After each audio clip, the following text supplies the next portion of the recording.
Ketika kita mengetahui triliunan rupiah uang APBN dibuat nomboki BUMN rugi, hal ini membuat murka banyak warga Indonesia. Yang lebih heran lagi adalah dia yang teken peraturan pemerintahnya, dia juga yang mengkritik BUMN. Enak bener dapat bantuan equity dari pemerintah. Ini sering banget begini. Yang melakukan dia, yang mengkomen dia, yang mengkritik dia yang punya jabatan sekarang selama 7 tahun. Kemarin dia mengkritik tambang itu milik Indonesia. Kok yang mengambil keuntungan asing sih? Kok enak BUMN rugi dibayarin APBN? Nah ini komen bikin bingung. Lah lu yang jabat, lu yang nanya, lu yang salahin pemerintah, lu sendiri yang melakukan pembiaran bahkan di zaman jabatannya. Nikel dikeduk habis-habisan. Asli gue bingung dah sama lu pade. Gini deh, sudah berkali-kali kita mengatakan new mind anti negara berbisnis. Biar swasta saja yang berbisnis. Namun pemahaman ala komunis sosialis bahwa negara berbisnis itu jauh lebih baik dan lebih menguntungkan dari swasta berbisnis telah masuk ke pikiran bawah sadar banyak orang sehingga tidak kritis lagi berpikirnya. Begini cara bernegara dari sisi lain. Pemerintah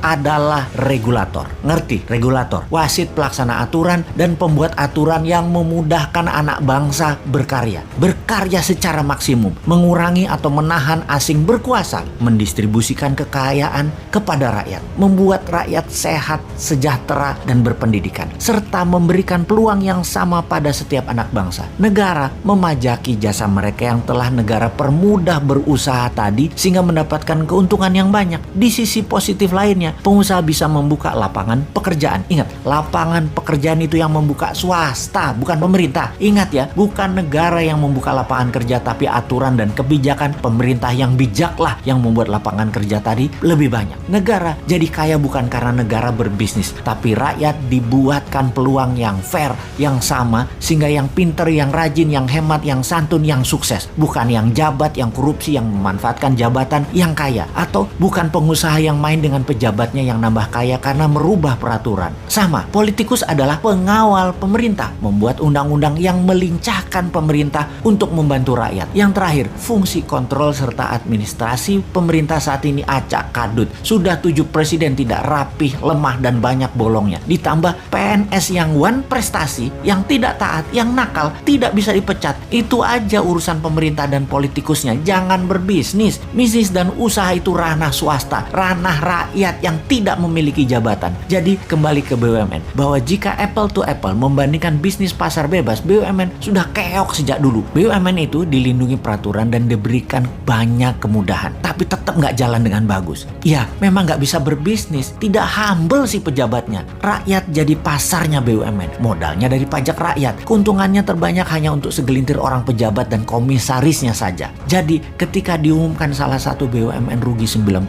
triliun dan akan menjual 6 ruas jalan tol, banyak yang tidak peduli juga masyarakat dengan info seperti ini. Juga banyak juga yang tidak mengerti kenapa rugi, padahal masuk tol kita semua bayar. Banyak yang heran. Tetapi kalau swasta, sungguh perusahaan BUMN itu sudah pilot dari dulu-dulu. Tapi kalau BUMN di bailout pakai APBN, pakai pajak rakyat, ya bubar.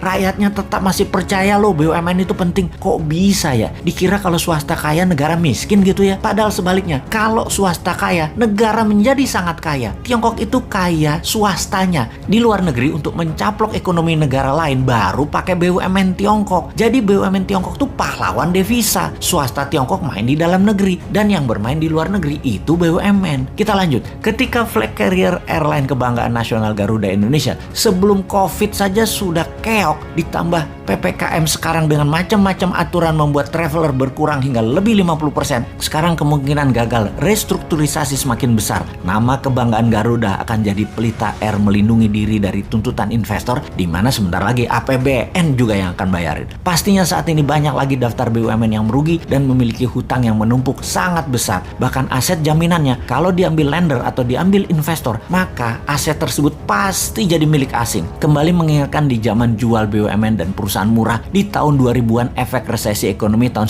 97-98 yang dijual murah di zaman Bu Mega. Sungguh kayaknya bakal tergadai lagi nih aset negara lewat BUMN yang salah kelola. Enggak ding, ternyata pilihannya adalah dibayari pakai APBN walaupun rugi dan terbukti jajarannya nggak bisa kerja. Tenang, ada pajak yang galak buat membayari apapun perbuatan orang yang di atas walaupun goblok.